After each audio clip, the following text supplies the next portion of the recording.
Hello and welcome to Callum Connect's Micro Podcast. Our guest today is Louise Perry.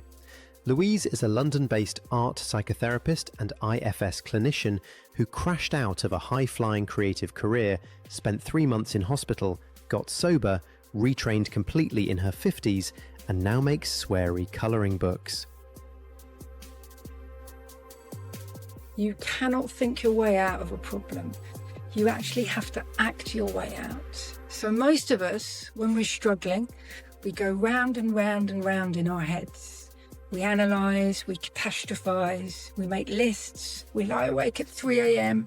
trying to solve everything all at once. And it doesn't work. It never works. Because the thinking is the problem. So what works is doing something, one thing, not solving everything, just the next right thing. Make the call, send the email, even get outside, move your body, do one small concrete thing and then stop and reevaluate. The other piece of this is keeping things very close. You cannot solve the rest of your life today. What you can do is ask, what do I need to do today? Just today. What is the one thing in front of me right now? Because that is manageable. Everything else is just noise. The other thing I find myself coming back to again and again is the power of writing things down.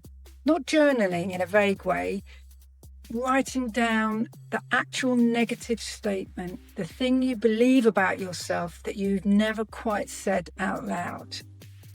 So this morning I was with a client and I asked her to write the words, "I don't deserve to prioritise my needs." She doesn't usually say it like that. She goes round and round the houses. She talks about other people being more important, about not having the time, about it not being the right moment. But underneath all of that is that one sentence. And when she wrote it down and looked at it in black and white, I could see the penny drop. There is something extraordinarily powerful about seeing our own beliefs written down in front of you.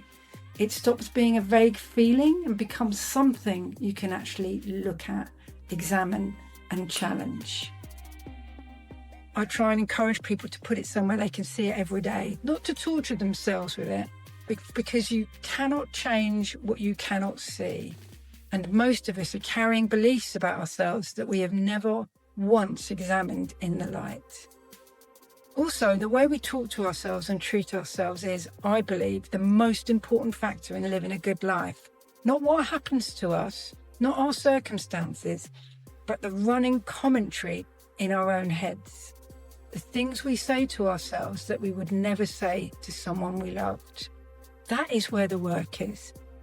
And the first step is simply writing it down.